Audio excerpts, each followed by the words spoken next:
bersolawat dengan ruhmu kepadanya, ruhnya akan menyinari ruhmu. Jika kolbumu bersolawat kepada kolbunya, kolbunya akan memantulkan cahaya ke dalam kolbumu. Jadi inilah rahasia kenapa kita kalau ada muallim datang kita baca ya Nabi salam, berharap dengan sanad beliau salam kita sampai kepada baginda Rasul sallallahu alaihi wasallam. Ada Habib masuk, kita berharap dengan nasab beliau kita salawatnya sampai kepada Rasulullah sallallahu alaihi wasallam, ya.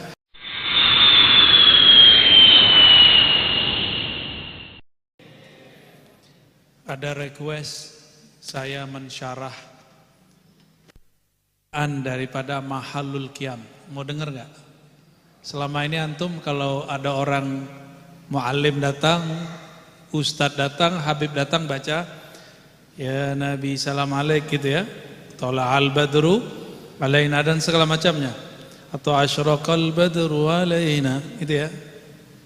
Hafal nggak? Ya dulu kita waktu kecil, saya masih ingat kita baca kalau ada mursyid datang. Jadi biasanya kalau mursyid saya datang kita baca ya Nabi salamu alaik, ya Rasul salamu alaik gitu ya. Apal nggak tuh? Ya aneh juga udah lupa nih. Kenapa kita membaca ini? Ya Nabi salam alaik. Wahai Nabi, salam atas engkau. Itu maksudnya adalah kita malu kepada Rasulullah. Beliau lewat pohon, kata orang dulu puhun, ya, pohon, bebatuan, semuanya ketika Nabi lewat mengatakan ya Nabi, salam alaik. Yang membuat kita kenal Nabi siapa? Muallim, para guru. Guru itu disebut dengan waris ulama. Al-ulama warasatul anbiya. Dalam istilah ilmu hakikat disebut tanazul. Dalam istilah hadis disebut waris. Tidak ada reinkarnasi dalam Islam. Ingat, tidak ada reinkarnasi dalam Islam. Yang ada Nabi mewarisi. Ada yang dapat waris ilmu akidahnya, ada yang dapat waris ilmu fikihnya, ada yang dapat waris ilmu tasawufnya, ada yang dapat ilmu akhir zamannya, ada yang dapat semua. Maka ada yang kutub dalam ilmu fikih, Imam Syafi'i nama orangnya, Imam Ahmad bin Hanbal, Malik, Abu Hanifah. Ini kutub dalam ilmunya. Ini bukan istilah ahli fikih ya, ini istilah ulama ahli tasawuf. Dan kitab ini ditulis oleh ulama sufi. Makanya orang-orang yang membid'ahkan maulidan Isra Mi'raj itu nembaknya tuduh aja sufi Syiah. Nanti antum akan dengar orang-orang mengatakan sufi Syiah. Udah ada belum? Udah ada sebagian ya. Apalagi yang sholawat yang nyebut Sayyidina Hasan dan Husain, itu mereka benci sekali. Saya juga bingung, kenapa mereka benci kepada Hasan dan Husain. Dulu sahabat kita Ustadz Salman, tahu Ustadz Salman yang ngisi di apa namanya radio Aswaja itu, Rasil. Dia pernah diminta cerita tentang pemuda oleh pengajian pemuda. Beliau langsung ingat Hasan Husain. Ceritalah beliau tentang Hasan Husain. Direkam lalu dipelintir, dianggaplah beliau ini Syiah. Maka tertuduhlah Rasil menjadi Syiah waktu itu. Ramai juga sampai ada list media Syiah, Rasil TV. Saya kaget, Rasil Radio Rasil.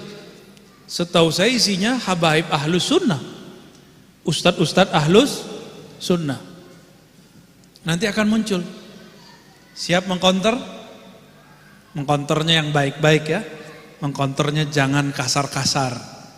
Kita slow aja, mereka terlalu tegang orangnya. Terlalu tegang bahas-bahas begitu. Tapi sedihnya ke depan, yang akan konflik tidak hanya kita dan kelompok itu, tapi nanti konflik itu terjadi ketika orang salah faham dengan kajian tasawuf. Sesama aswaja tengkar.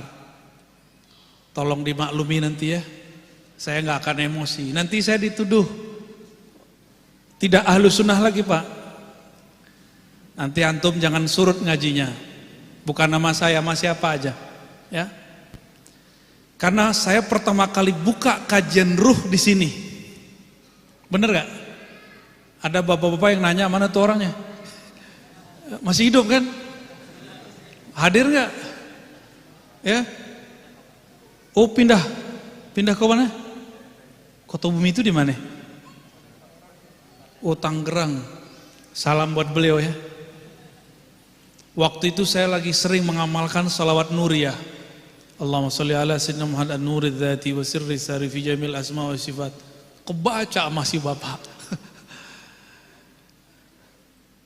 Jadi waktu itu kita bahas tentang nama ruh, Bapak ruh. Sekarang itu dianggap kajian bid'ah. Padahal aswaja. Yang perlu dipertanyakan aswaja ono apa ini? Imam Sya'rani pernah membahas tentang bab itu, tentang Abu Ruh, bapaknya ruh. Bapak itu bisa berarti kakek. Kita harus punya seorang guru rohani, yang guru rohani itu menghubungkan rohani kita kepada Rasulullah Sallallahu Alaihi Wasallam, sehingga ketika bersalawat Allahumma sholli ala Sayyidina Muhammad, terasa kerinduan itu. Kenapa antum sholawat tidak ada kontak dengan Rasulullah? Karena tidak terhubung lewat ayah rohani. Buka kajian kitab Imam Sya'rani. Beliau menulis dalam Qawaidut Tasawuf, dan beliau banyak membahas dalam kitab Al-Minan Al-Kubra, Al-Matbuliyah, kemudian Al-Bahrul Mawrud. Beberapa saya salah nyebut judul, dan itu saya akui saya salah. Ya, maklum kitabnya kebalik-balik. Karena bacanya satu tumpuk baca, saya bosan ini saya ganti kitab ini, begitu. Ya, maklum manusia pasti ada salah. Kan saya bukan Imam Bukhari. Ya, sekarang Imam Bukharinya gak mungkin lagi muncul orang seperti beliau. Karena sekarang kita korban micin, tau micin? Dulu supaya hafalan kuat, orang-orang gak mau makan anggur dan apel. Itu ahli hadis. Saya ngaji hadis dulu seneng banget sama anggur. Jadi hafalannya rusak.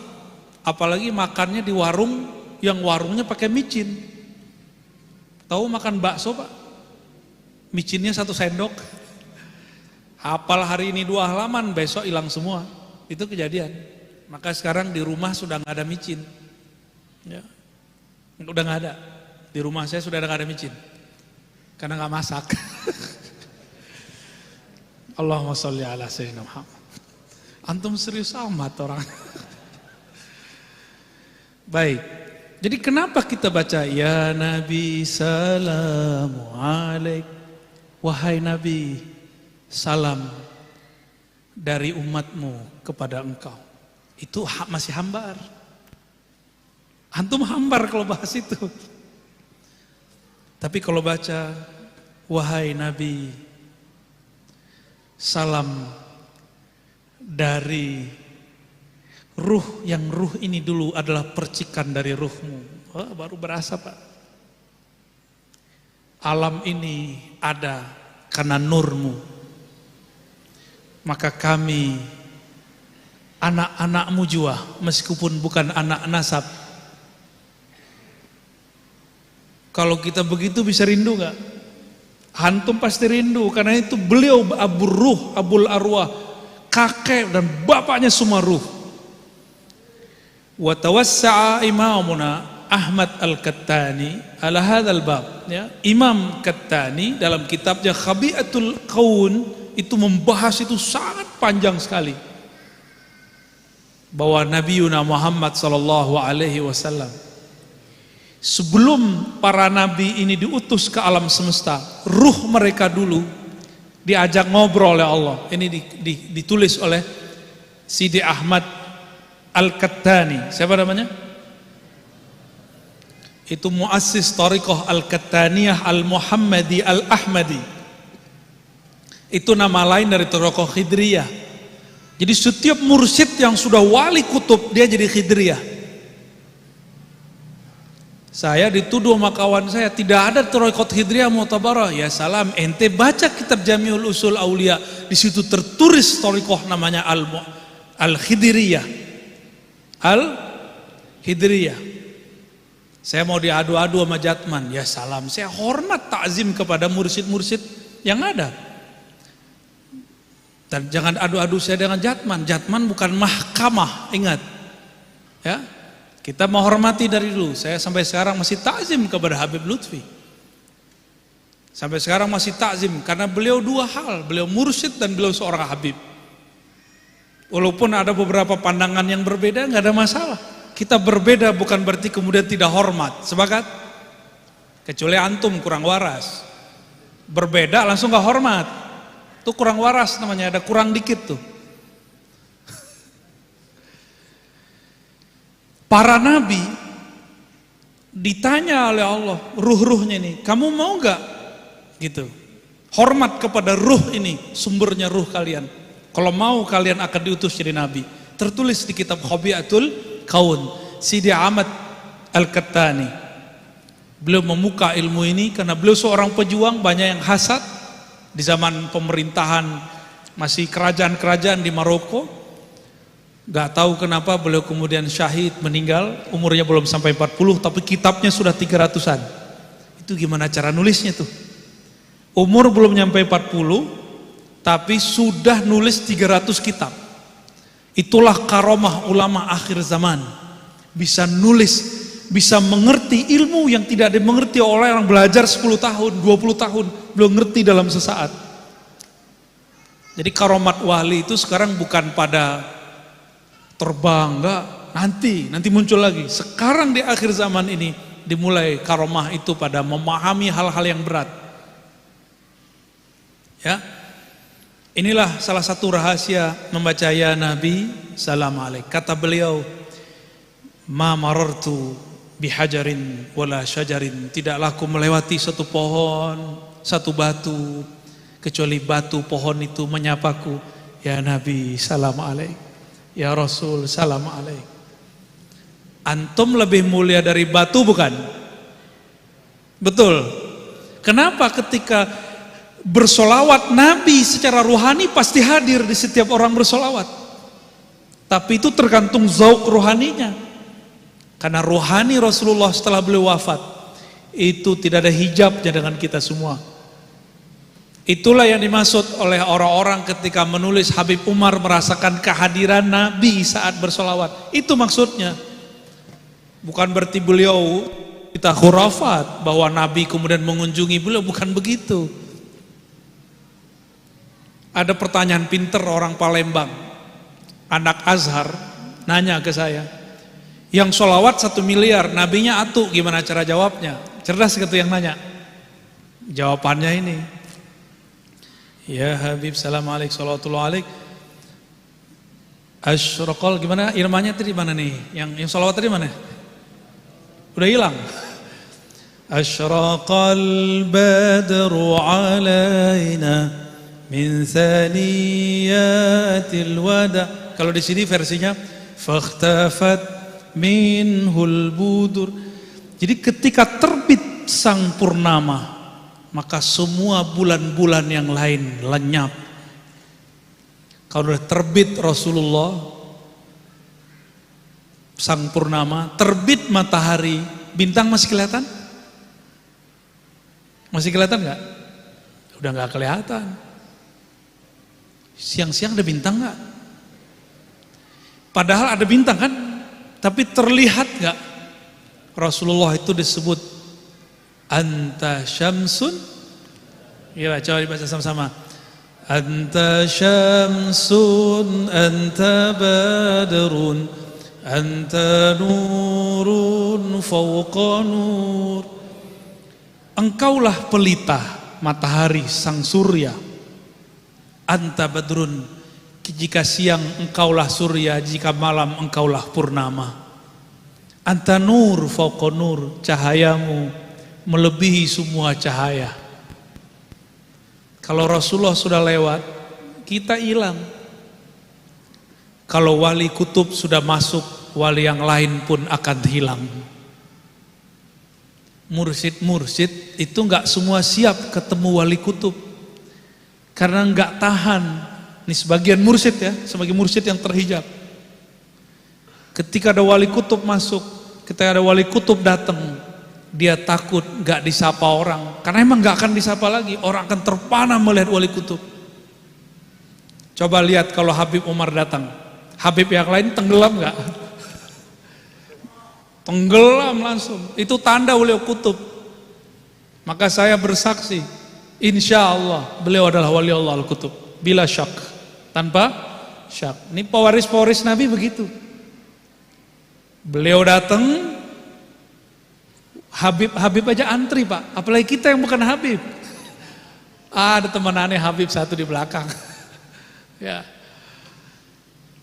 Itu antum kalau nggak bawa marga nggak bisa masuk, nggak bisa masuk. Itu baru di dunia. Mau ketemu Habib, gimana mau ketemu Rasulullah? Makanya orang meninggal nggak bisa langsung ketemu Rasul. Harus punya nasab atau sanad, dua. Punya nasab tapi tidak mewarisi akhlak, ditolak sama Sayyidah Fatimah. Punya guru sanad tapi melanggar, membuat bid'ah yang tidak diajarkan oleh Rasulullah dan para mursyid, ditolak. Gitu. Jadi tidak semua orang bersanad itu diterima, tidak semua orang bernasab itu diridhoi. Sampai mereka takhallaqu bi akhlaqihim, bi akhlaqi abaihim, masyayikhihim, sampai mereka meniru akhlak guru atau pendahulu mereka. Kalau enggak diterima.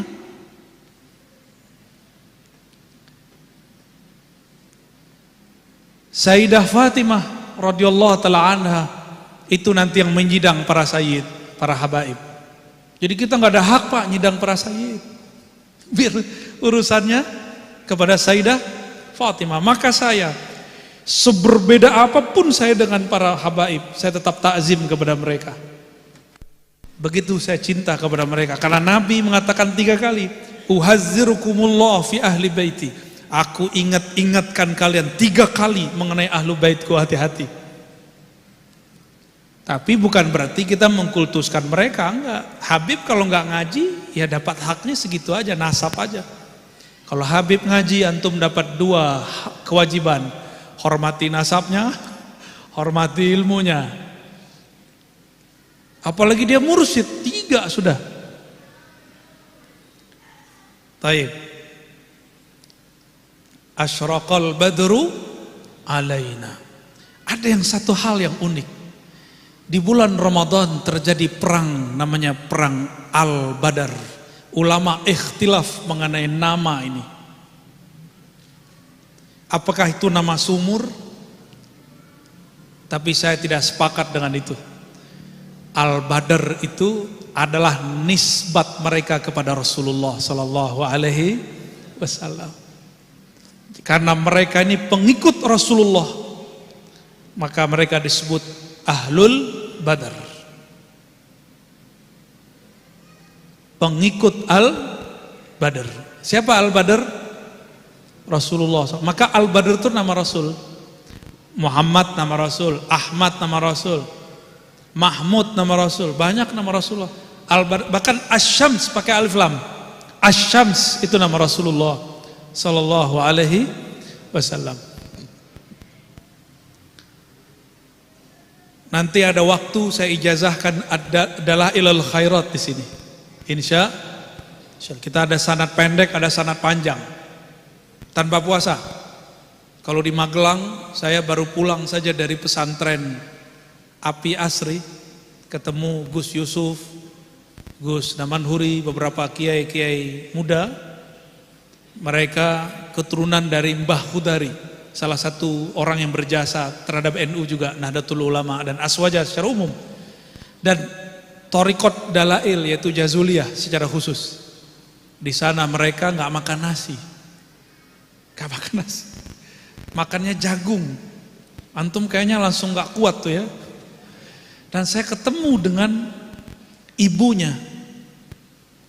Namanya Mbah Nyai Nur Halimah, saya ingat saya. Saya minta ijazah terus saya bilang, kamu dapat ijazahnya, kira-kira gitu pakai isyarat tangannya. Beliau ini punya amalan, kalau anaknya buat rumah, dia bacakan sholawat Dalail setebel ini, khatam 4.444 kali. Saya teringat waktu itu amalnya Imam Syafi'i di rumahnya waktu di Mesir.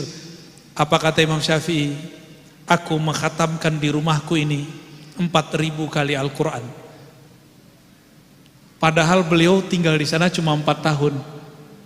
Imam Syafi'i tinggal di rumahnya Mesir cuma 4 tahun, khatam 4.000. Antum gimana tuh mikirnya? Itu rumah kita udah berapa kali khatam? Udah berapa kali khatam? Jadi nama Rasul banyak, salah satunya apa? Al-Badar. Sahabat-sahabat itu dan para nabi itu disebut budur, rembulan-rembulan kecil, bintang-bintang kecil. Itu sebabnya ketika Rasulullah datang kita langsung loncat, karena antum pasti sudah dapat kisah banyak tentang Isra dan Mi'raj. Ketika Nabi masuk ke Al-Masjid Al-Aqsa, masjid yang jauh daripada Madinah dan Makkah. Ketika beliau masuk, semua para nabi hormat kepada beliau. Bahkan nurnya para nabi semuanya diambil dari nurnya beliau sallallahu alaihi wasallam. Itu sebabnya secara zahir mereka dizohirkan kembali oleh Allah dan Rasulullah jadi imam, mereka ngikut. Inilah sejarah orang hidup mengimami orang yang sudah wafat. Hukumnya apa? Sah nggak tuh? Ada yang mau bilang nggak sah? Ini masuk ke fikih mana itu? Nggak ada fikih bahas, itu babnya tasawuf. Maka jangan coba-coba ahli fikih nyentuh bab ini, bahaya. Apalagi ahli akidah. Cukup katakan innama amruhu iza arada syai'an ayyakula lahu kun fayakun. Bab ini diskusi saya dengan Ustadz Buya yang saya minta ngajar di sini, gantiin saya ngajar kitab Haqaiqut Tasawuf yang saya sudah ijazahkan, Abuya Zul Asfi. Karena ngaji ke beliau ya, ngaji kitab Haqaiqut Tasawuf. Beliau sangat mengerti yang saya maksud. Apa kata saya? Tasawuf itu babnya dimungkinat, bab yang mungkin secara akal dan rohani. Sebab akidah kebanyakan bab wajibat dan mustahilat, yang wajib dan mustahil. Maka kalau ada orang ahli akidah, ahli kalam, ahli sifat 20 belum bertasawuf secara rohani, secara tarbiyah dan irsyad, gak akan faham tentang apa yang saya sebut bab ismur ruh, abur ruh, gak akan faham. Dan kita gak masalahkan kok. Untungnya Imam Zarruq dulu pernah berpesan dalam kitab Qawaidut Tasawuf beliau, jika ada orang ahli zahir mengingkari ilmu ini, maka wajar gitu. Maka saya anggap itu wajar. Kalau nggak terjadi malah nggak wajar. Ya, jadi nanti antum jangan kaget kajian Ma'rifatur Ruh saya akan dibantah oleh banyak orang. Karena sikap mereka membantah itu sikap sayang dulu. Jadi melihat itu terjadi, saya maklumi. Ya, jadi kalau antum melihat ada guru antum, ustadz antum begitu, jangan didebat, dimaklumi. Oke? Gak usah banyak-banyak debat. Ciri-ciri orang bertasawufnya palsu, emosional dan suuzon, gak mau tabayun. Apa? Pertama, emosional, suuzon, gak tabayun. Cari-cari kesalahan. Emang ada ahlus sunnah begitu? Ada gak ajaran ahlus sunnah nyari-nyari kesalahan orang? Ada gak? Ada gak ajaran ahlus sunnah yang mengajarkan menuduh orang tanpa tabayun? Ada gak? Gak ada. Ketika sampai di bab Al-Badar, balik lagi, asyraqal badru alaina faktafat minhul buduru misla husnika ma ra'aina qat ya wajhas sururi. Misla husnik, seperti seindah wajahmu, ma ra'aina qat, kami tidak pernah memandang. Maksudnya gimana? Kami tidak pernah memandang wajah seindah wajahmu, ya wajhas sururi, wahai wajah yang menyimpan kebahagiaan yang tak terbatas. Tapi kenapa wajah Nabi tidak membuat perempuan birahi, tapi wajah Nabi Yusuf yang tidak lebih gagah dari wajah Sayyidina Nabi SAW itu membuat ibu-ibu, emak-emak, mbak-mbak, teteh-teteh, empok-empok birahi? Kenapa? Kenapa yo? Ada nanya mantum.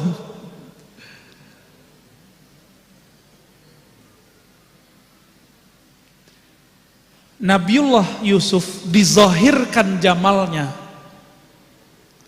Nabi Muhammad SAW disirkan jamalnya. Itu.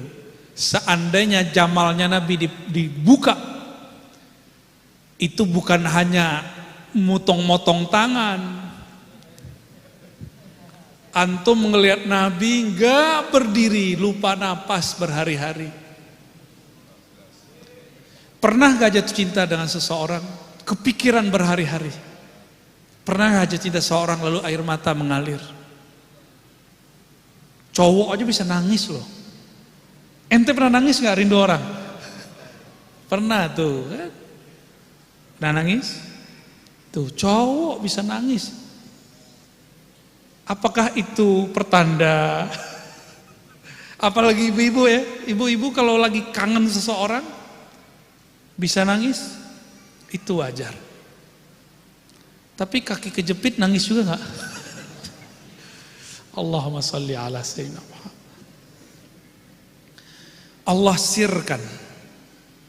Allah sirkan jamalnya. Tapi jika dibukakan oleh Allah, maka muncullah syair ya jamalu ya jamalu.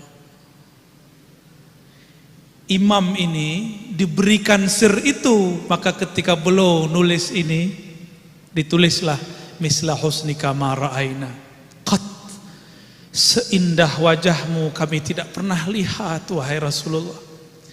Ya wajah sururi, wahai yang pemilik wajah yang sangat surur, membahagiakan. Jadi memandang wajah Nabi dari jauh membuat kita sedang dari dekat menambah cinta. Makanya sahabat-sahabat Rasulullah ini ketika ditemui oleh para tabi'in yang wali, bertemu Sayyidina Anas, apa kata mereka? Mana wajah Rasulullah? Mana wajah yang dulu wajahmu memandang Rasulullah? Izinkan kami memegang pipinya.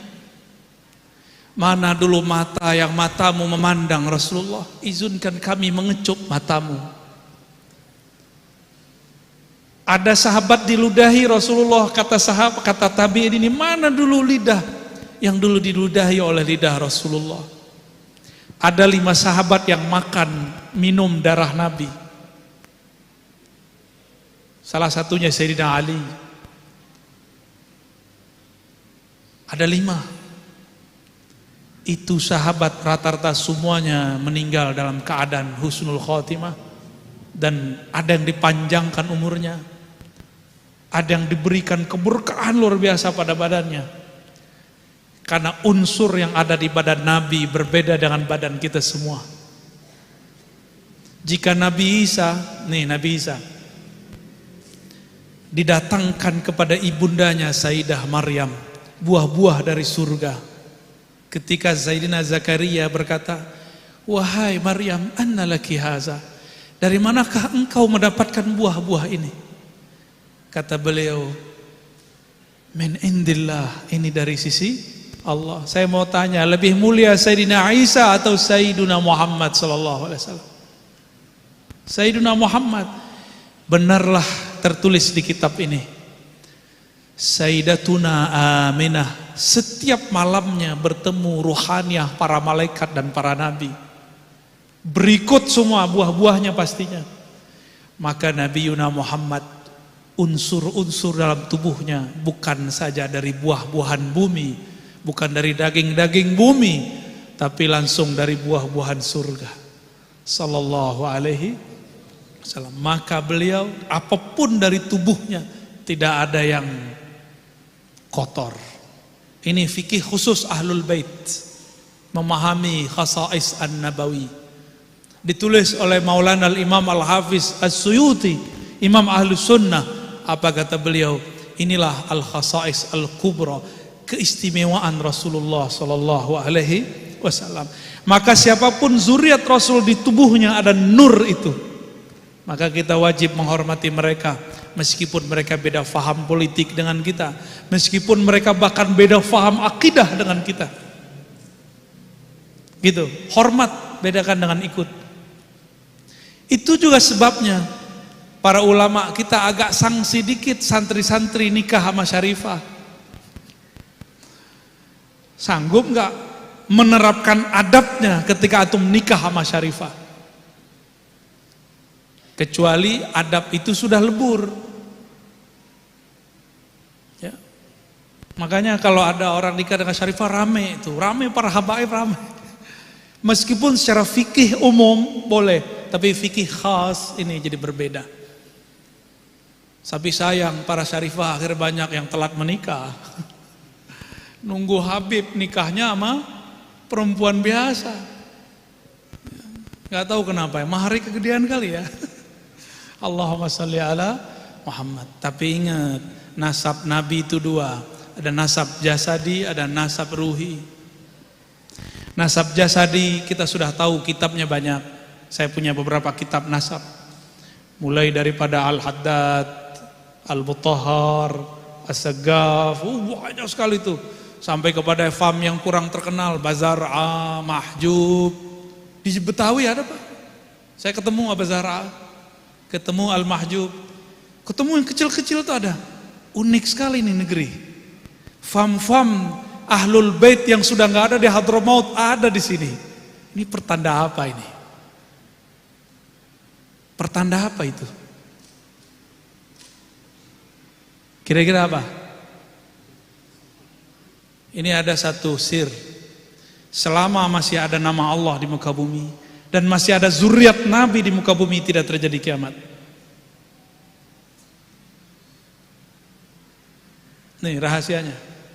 Hatta wa in kana syi'atan, meskipun dia seorang Syiah, Rafidhah. Apalagi jika dia ahlus sunnah. Karena di darahnya masih ada darah Rasul. Itu darah kan zikir terus, salawat terus.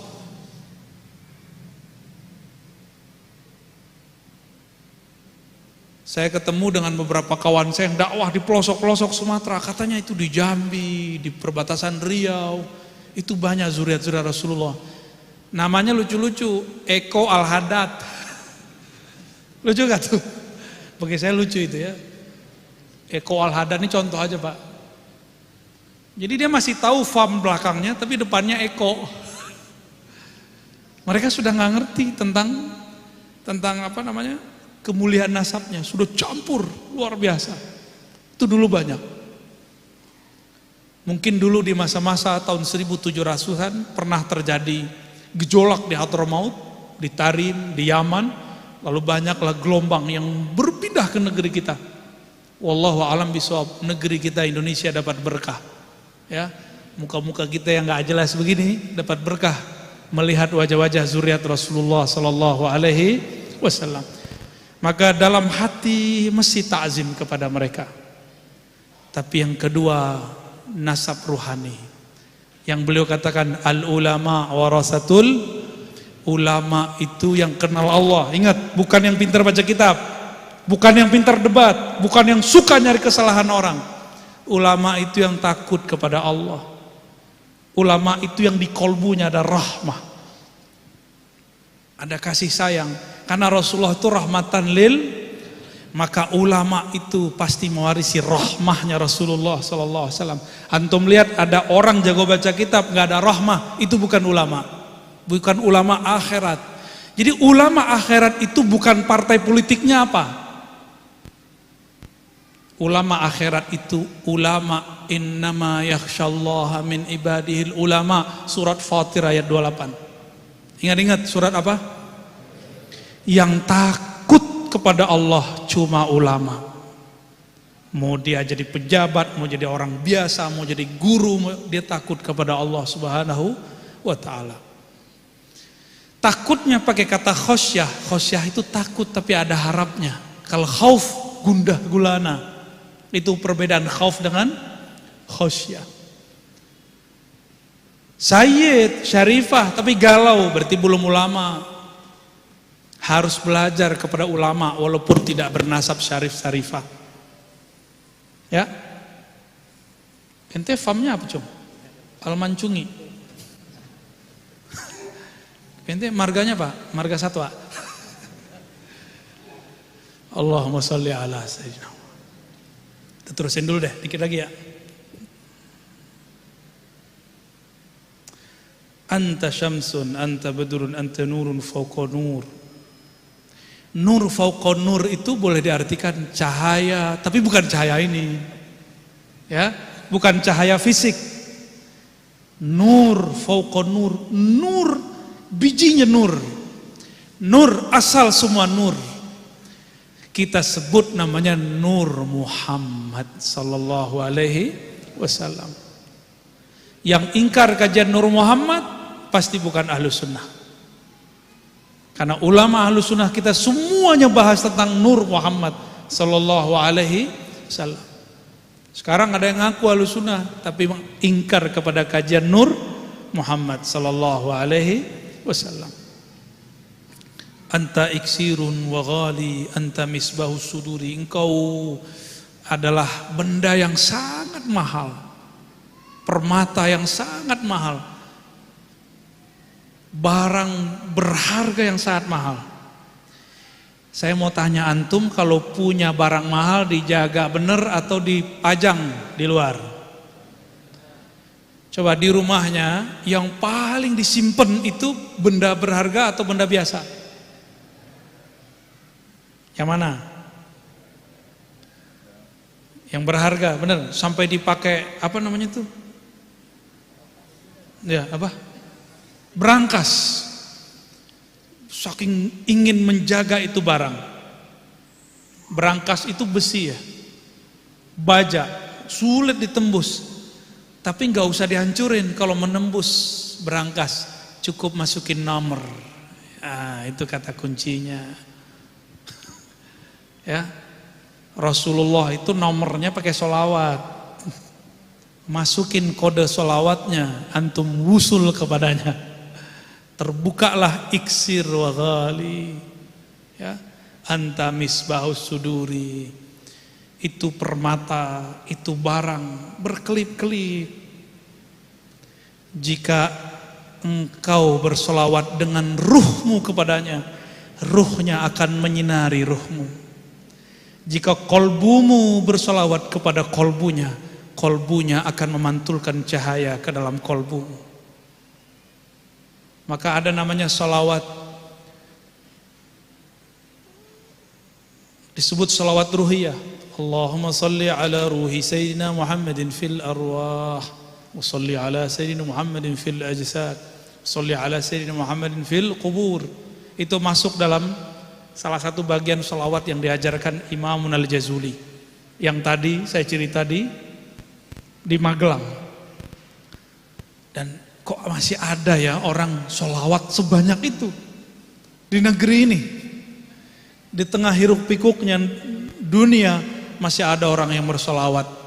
Maka kalau cari wali gak usah jauh-jauh ke tanah mana, banyak di tanah Jawi. Saya pikir-pikir, apa tuh ada petilasan Syekh Subakir di Magelang, bener gak? Ada yang pernah dengar? Coba nanti antum cari-cari tahu Syekh Subakir. Ternyata sir-sir beliau masih ada di kota Magelang. Kota Magelang itu boleh disebut kotanya para mursyid dan para kiai. Banyak mursyid. Sudut sini mursyid tarekat Qadiriyah Naqsyabandiyah. Sini Syaziliyah. Ono apalagi begitu. Banyak sekali. Salah satu kota yang saya rindukan untuk mampir ke sana, ya. Nanti antum ziarahlah ke para masyayikh. Di situ ada Mbah Dalhar, Simbahnya yang saya sebut tadi itu dapat ijazah dari Mbah Dalhar. Itu udah tua sekali. Angkatannya Hadratus Syekh Hasyim Asy'ari bahkan lebih tua barangkali. Mereka beramal dengan solawat-solawat, dan ini salah satu solawat yang diturunkan model-modelnya. Ya. Jadi Islamnya kita ini sangat tua dan sangat orisinal. Ya, alhamdulillahirabbil alamin. Mau diterusin gak nih? Aduh, ngeri aneh. Bacanya agak bisa meleleh ntar nih. Udah dulu deh. Ya, tanya jawab. Ya.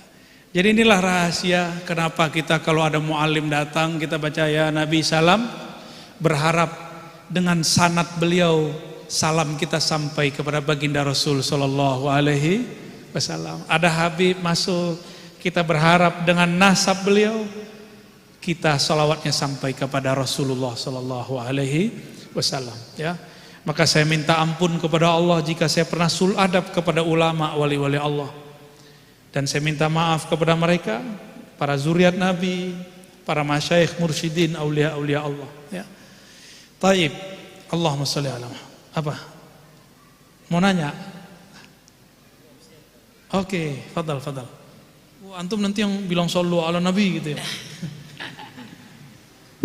Nah Bu ya, Masya Allah atas paparannya, terima kasih Bu ya.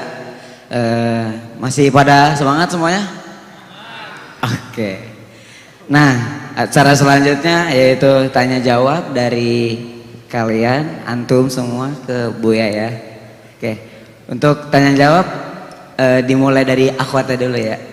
Untuk akhwat tadi yang mau bertanya.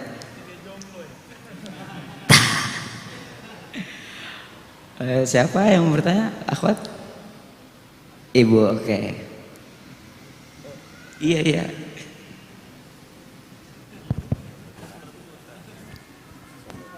Bismillahirrahmanirrahim. Assalamualaikum warahmatullahi wabarakatuh. Assalamualaikum. Perkenalkan, nama saya Umi Maryam dari Padang, Buya.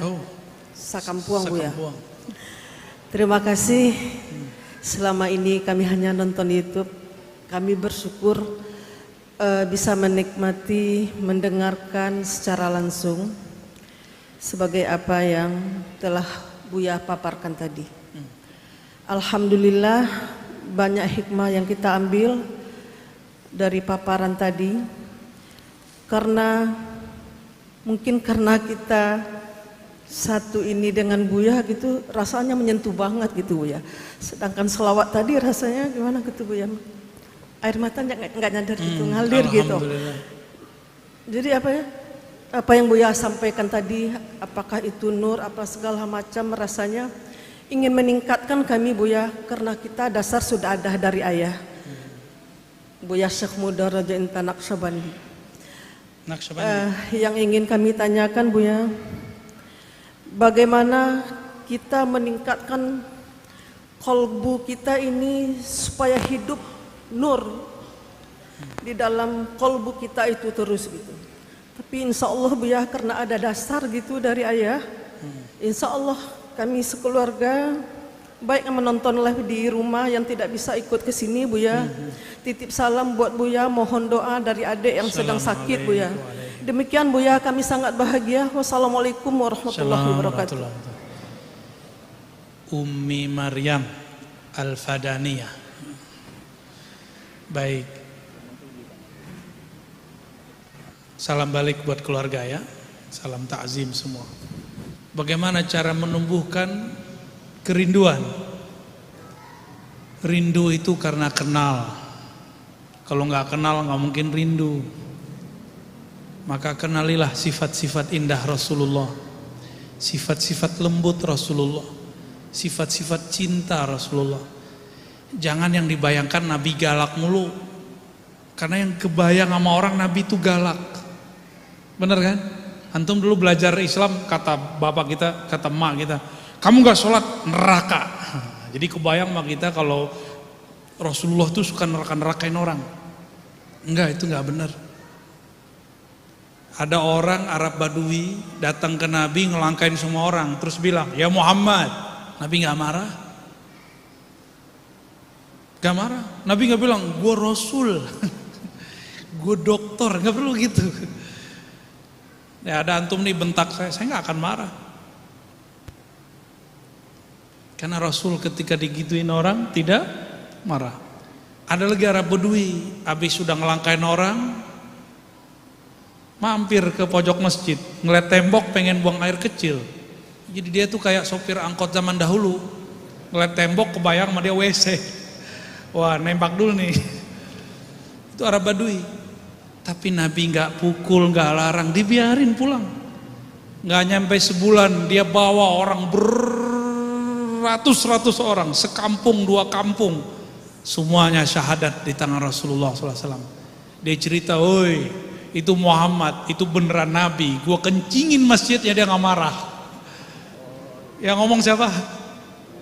Arab Badui. Ajib. Kita dikritik dikit udah marah-marah ya, saya maksudnya. Masa dikritik dikit marah ya gak? Biasa aja. Orang gak ngerti, banyak ngeritik. Orang gak paham, banyak ingkar. Kan itu yang dikatakan Imam Ghazali. Ya, ingkar itu banyak muncul pada orang yang jahil. Nanti antum dituduh kena hipnotis sama aneh ntar. Ada yang kena hipnotis nggak tadi? Siapa yang tidak terhipnotis ketika dikisahkan Rasulullah SAW? Ada nggak? Berarti hatinya bermasalah. Orang semua tersentuh, dia nggak tersentuh, berarti kolbunya masalah. Orang semua asik rindu Rasul, dia nggak rindu Rasul, dia bilang dongeng apalagi Narozi. Berarti ada masalah di kolbunya. Tapi kita nggak boleh mempermasalahkan dia. Justru kita sedih ada orang kayak dia, ya. Jadi jangan emosi ya. Walaupun seharusnya aneh yang emosi itu. Ambil sifat Nabi. Semua sifat Rasulullah itu adalah terjemahan dari Asmaul Husna. Ingat, semua sifat Nabi itu adalah terjemahan dari Al Asmaul Husna. Nabi mengatakan man ahsaha dakhalal jannah. Siapa yang meresapi Asmaul Husna masuk surga. Maka ambillah satu sifat Allah Rahman, cintai semua makhluk Allah. Ambil Rahim, cintai kekasih-kekasih Allah. Gitu caranya. Ambil Karim, berbuat baik kepada orang, jangan pernah ingat kebaikan kita. Kita dihujat orang, gak pernah menghujat balik, itu Karim. Itu apa? Karim. Bisa nggak begitu? Kita belajar ya, saya juga lagi belajar. Kita dikafir-kafirin orang, nggak mengkafirkan orang. Disesat-sesatin orang, tidak menyesatkan orang. Jalan terus. Rasulullah ketika disesatkan, beliau berhenti nggak? Beliau berhenti nggak? Nabi pernah dibilang apa? Dolalim mubin, sesat. Majnun. Apa arti majnun? Gila. Yang ketiga sahirun, jahil, apalagi kahin, dukun. Sahir penyihir, kahin dukun.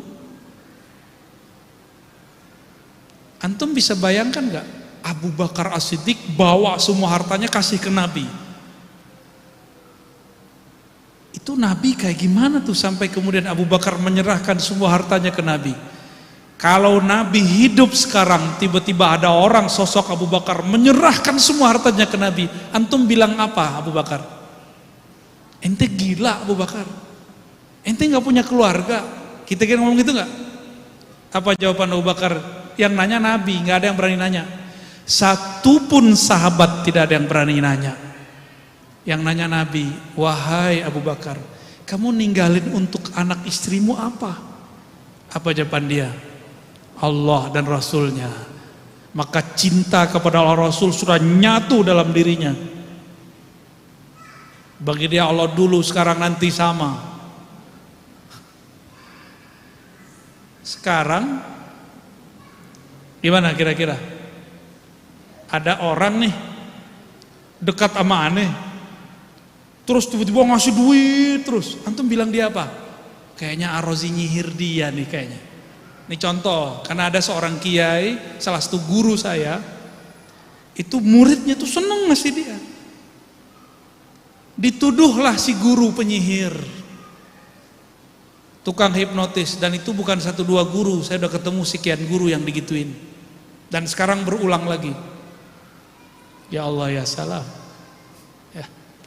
Seandainya Rasulullah hidup hari ini, orang akan bilang Nabi itu penyihir, sahirun. Nabi akan dituduh sebagai kahinun, dukun. Nanti semua itu akan berulang ya. Baik. Lanjut. Nah, fadhal. Assalamualaikum warahmatullahi wabarakatuh. Kepada Buya yang kami hormati, saya ingin bertanya tentang ijazah dan mursyid. Kalau kita punya guru dalam ijazah hadis, bagaimana sikap yang sepantasnya untuk menghormati jasa beliau yang sudah kasih ijazah ke kita. Selanjutnya tentang mursyid. Bagaimana sikap kita sebagai murid jika mursyid kita melakukan penyimpangan dalam syariat? Apakah mursyid tersebut masih pantas diikuti? Sekian Buya. Assalamualaikum warahmatullahi wabarakatuh. Saya mulai dari yang kedua. Mursyid melanggar syariat, yang nilai siapa? Murid. Berarti muridnya lebih pintar dari mursyidnya dong. Itu pertanyaan ente nekat, itu ente nanya tuh. Mursyid hakiki ya, mursyid yang wali mungkin gak melanggar syariat. Nabi Khidir waktu bunuh anak kecil tuh melanggar syariat. Jelas loh, syariat Nabi Musa. Gimana? Zohirnya nih melanggar syariat. Syariat ikut hakikat atau hakikat ikut syariat? Ini ujian nih. Ayo, lolos nggak nih antum nih malam ini nih? Syariat ikut hakikat atau hakikat ikut syariat? Beneran? Ayo. Ketika Nabi Khidir bunuh anak kecil, ingkar siapa? Nabi Musa. Yang punya syariat kalau bunuh dibunuh, kisos namanya. Setelah selesai kisahnya, apa kata Nabi Khidir? Tahukah kamu wahai Musa, secara hakikat kalau dibahasakan sekarang, takdirnya anak ini akan menyesatkan ayahandanya, akan menjadi penyebab orang tuanya masuk neraka. Maka saya diperintahkan, tapi nggak disebut siapa yang merintahin, untuk ngambil nyawa anak ini.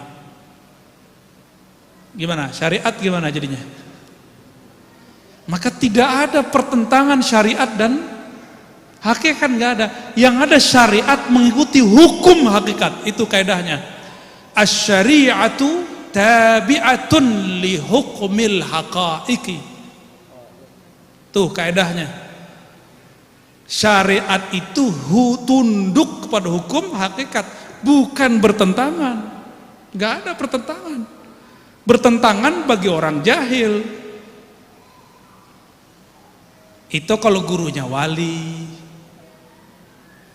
Bedakan melanggar syariat dengan berdosa. Kalau mursyid bisa berdosa nggak? Di depan antum ini dapat ijazah mursyid loh. Dan saya pendosa. Saya pendosa, mata saya berdosa, telinga saya berdosa. Saya dapat ijazah kemursidan lebih dari 7 tarekat. Dan orangnya separuh sudah wafat, separuh masih hidup. Alhamdulillah Rabbil Alamin. Ini bukan pamer, tapi tahadus binima, karena antum nanya. Karena itu pertanyaannya mancing. Saya punya sanad gak itu? Ente mau nanya kan? Cuma gak enak nanya kan? Buya punya ijazah dari mana gitu ya. Tadi saya sudah jawab di kajian Masjid Al-Hidayah, Poris. Silakan diputar ulang. Terulang ya. Dan saya nggak ngerasa apa-apa tuh jadi mursyid. Dan saya udah taruh ijazahnya. Makanya sekarang saya katakan thariqat saya ngaji. Tidak terima baiat. Nggak terima baiat. Yang ada cuma talqin zikir. Talqin zikir ada di kalangan ahli hadis, ada di kalangan ahli thariqah. Dan saya gabung dua-duanya. Apa ahli hadis ketika meriwayatkan hadis talqin harus jadi mursyid? Kan enggak. Kalau di thariqat wajib jadi mursyid dulu baru meriwayatkan talqin. Itu beda tuh. Makanya rasa ahli hadis meriwayatkan talqin itu beda dengan rasa ahli thariqat meriwayatkan talqin. Itulah yang membuat Abah Anom itu menjadi dahsyat zikirnya. Padahal yang ngajar cuma la ilaha illallah, Allah Allah itu aja dari dulu. Pasti ada murid Abah Anom nih, kecium di wajahnya ya. Kalau di Magelang saya ketemu Mbah Yai Halwani, ya, saya ketemu 2 kali di sana dan terakhir kita sowan ke tempat beliau. Tawadu sekali, tawadu sekali. Cuma kalau nanti kita dibentur-benturin itu urusan netizen ya. Maha benar netizen dengan segala komentarnya. Sadaqallahul azim. Bagaimana adab kita kepada guru yang mengijazahkan kita? Adab itu bukan hanya dari santri kepada guru, guru juga punya adab kepada murid. Kalau guru melihat murid salah, jangan komentar di sosial media, tanya dulu muridnya. Ya. Jangan langsung main sesat-sesatkan dan murtad-murtadkan.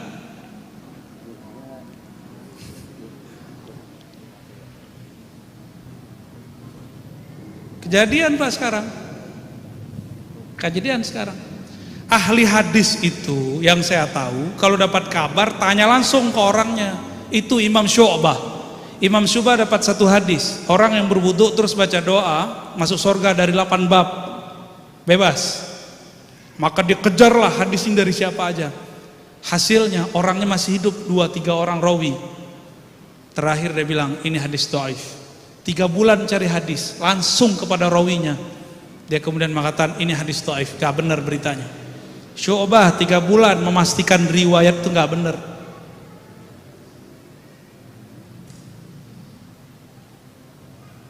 Ya, antum menjadi guru, murid nyimpang, tegur langsung. Datengin dia, panggil dia kalau perlu. Anjing sini lo, gitu. Ya, jangan nyalak dulu. Ini kejadian nih, nanti akan tambah banyak. Jadi yang beradab itu bukan hanya santri kepada guru, guru juga harus beradab dengan keguruannya.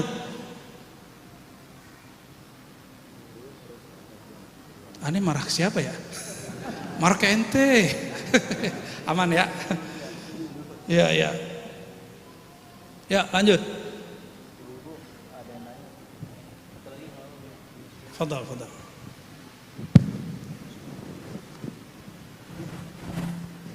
Assalamualaikum warahmatullahi wabarakatuh. Saya Ibu Alisma, asli saya Sumatera Barat. Tapi dalaman di sini. Yang mau saya tanyakan mengenai thariqah itu ya. Saya udah pernah ditalkin. Cuman yang saya tanyakan bagaimana caranya supaya kita itu benar-benar fokus gitu. Gimana membuat hati itu fokus. Nah itulah bagaimana husuk itu Bu ya. Baik. Assalamualaikum warahmatullahi wabarakatuh. Assalamualaikum. Khusyuk itu di kolbu, bukan di sini. Kenapa khusyuk nggak pernah berhasil? Karena khusyuknya pakai pikiran ini bisa mikirin banyak hal, tapi kalau kolbu dia hanya mau satu, Allah Subhanahu wa Ta'ala. Jadi ketika berzikir jangan pakai akal, berzikirlah pakai kolbu. Lahum qulubu ya'qiluna biha. Berakalnya sumbernya dari kolbu, jangan dari otak. Otak kita bisa memikirkan banyak hal dalam satu waktu. Karena sholatnya pakai otak, maka pikirannya terkotak-kotak. Tapi kalau sholatnya pakai kolbu, wajjahtu wajhiya lilladzi fataras samawati wal ard. Kolbu langsung menghadap kepadanya. Allah itu tidak berupa dan berbentuk, maka tidak bisa dibayangkan. Kalau ini maunya bayangin. Cukup dirasakan kehadirannya, bahwa Allah itu selalu hadir dalam hidup kita. Antum bisa nafas karena apa? Karena hembusannya Allah. Bisa darahnya ngalir karena kunnya Allah. Berarti Allah sama kita dekat nggak? Jadi nggak usah dibayang-bayangin. Cukup ingat ya Allah yang menumbuhkan satu apa nih? Ya Allah yang menumbuhkan satu rambut di tubuhku, izinkan aku menyembah Engkau. Mulai bergetar tuh badannya. Ya Allah yang mengalirkan darah di badanku, izinkan darah ini sujud kepadamu. Di kepala ada kita bawa dia sujud. Maka Sayyidina Ali diajarkan Nabi, kalau sujud itu bacanya dalam salat sunat, bukan subhana rabbiyal a'la, tapi sajadalaka sam'i wa basari wa dami wa lahmi wa izami. Sujud kepada Engkau ya Allah, pendengaranku, penglihatanku, tulangku, darahku, kulitku, semuanya. Dalam thariqat Naqsyabandiyah disebut dengan zikir kullu jasad. Semua tubuh berzikir, zikirnya tubuh dengan sujud. Ya, thariqat apa namanya? Naqsyabandiyah, Qadiriyah sama, TKN itu sama. Dan saya dapat ijazah thariqat Naqsyabandiyah dari 4 orang. Naqsyabandiyah Khalidiyah itu mencakup 5 thariqat: Suhrawardiyah, Khistiyah, Qadiriyah, kemudian Naqsyabandiyah Khalidiyahnya. 4 thariqat. Mencakup 4 thariqat itu. Ya. Gimana? Satu lagi, silakan.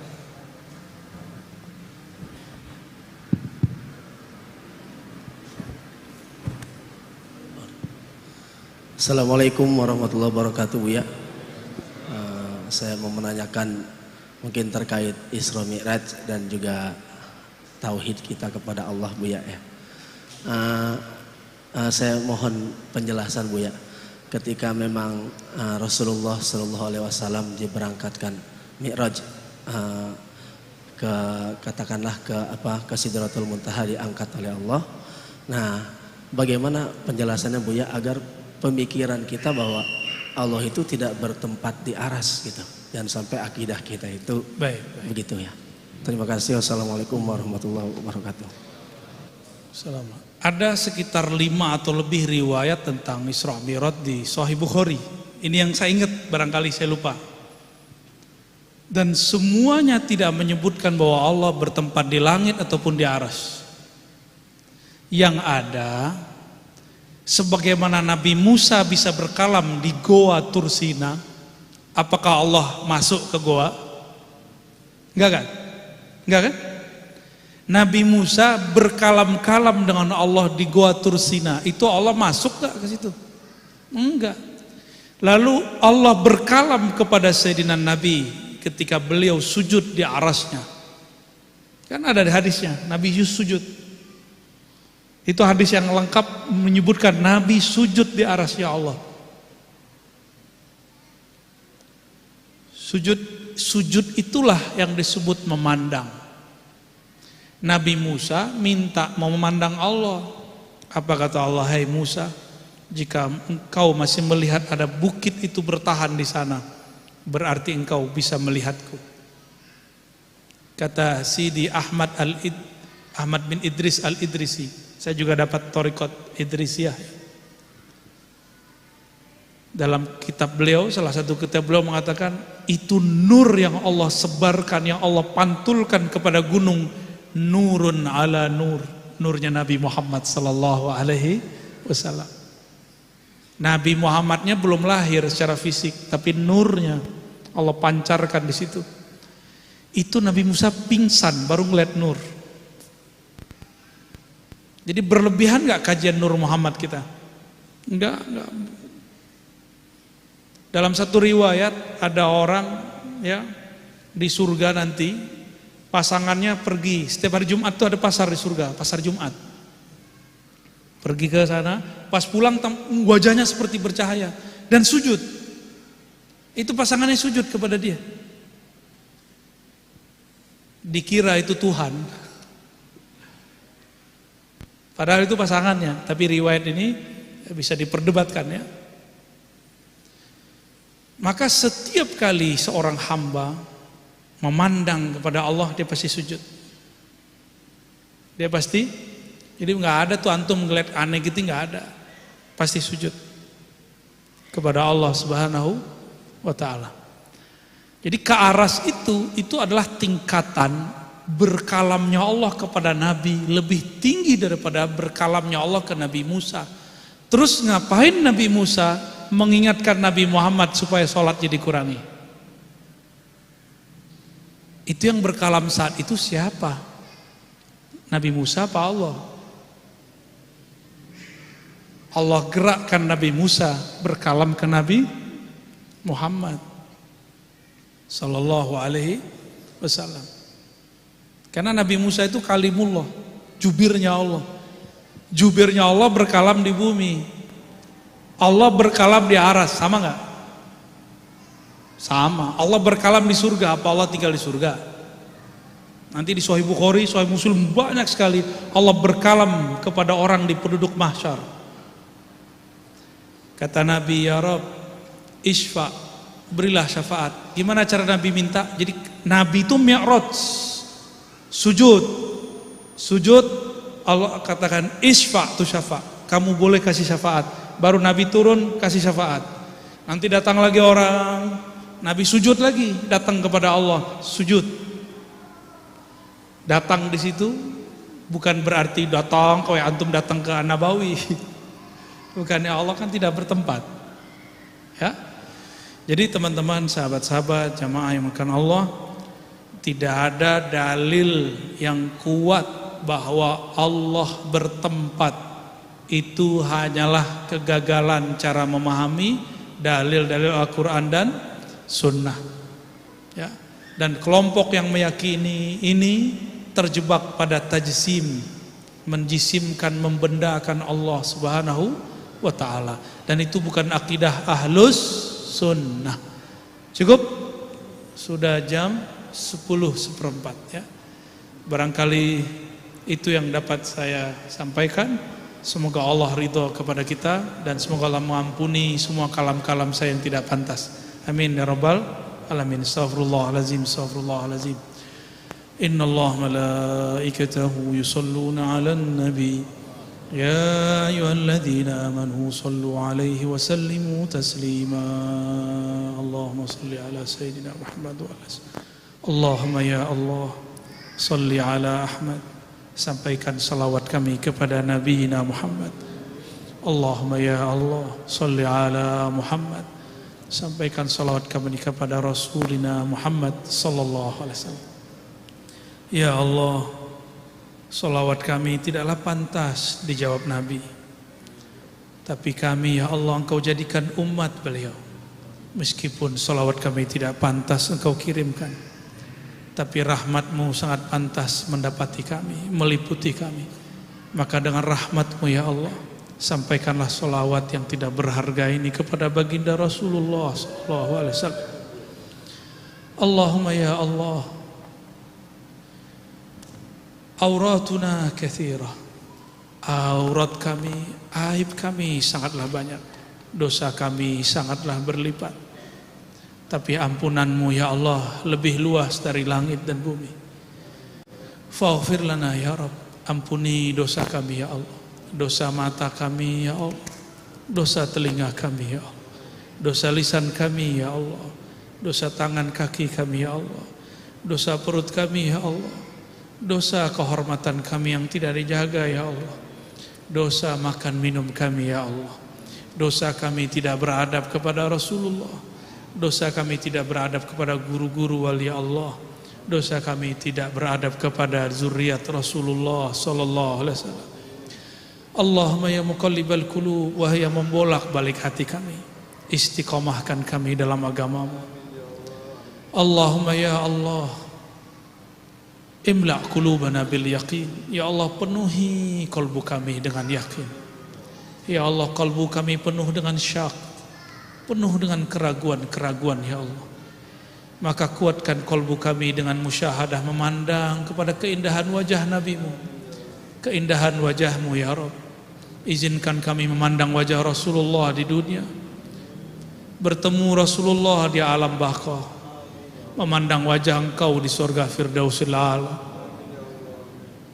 Rabbana atina fid dunya hasanah wa fil akhirati hasanah wa qina adzabannar. Jadikan kami yang hadir, yang mendengar dimanapun berada ya Allah, mendapatkan syafaat uzma baginda Rasulullah sallallahu alaihi wasallam.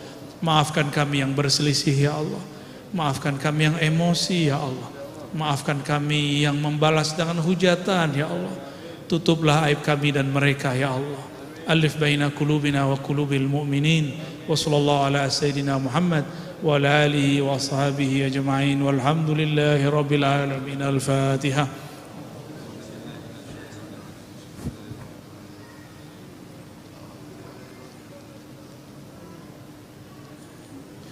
Alhamdulillah rabbil alamin. Alhamdulillah, mohon izin, gak usah salaman ya, cukup salam ke Nabi aja ya. Semoga bermanfaat. Assalamualaikum warahmatullahi wabarakatuh.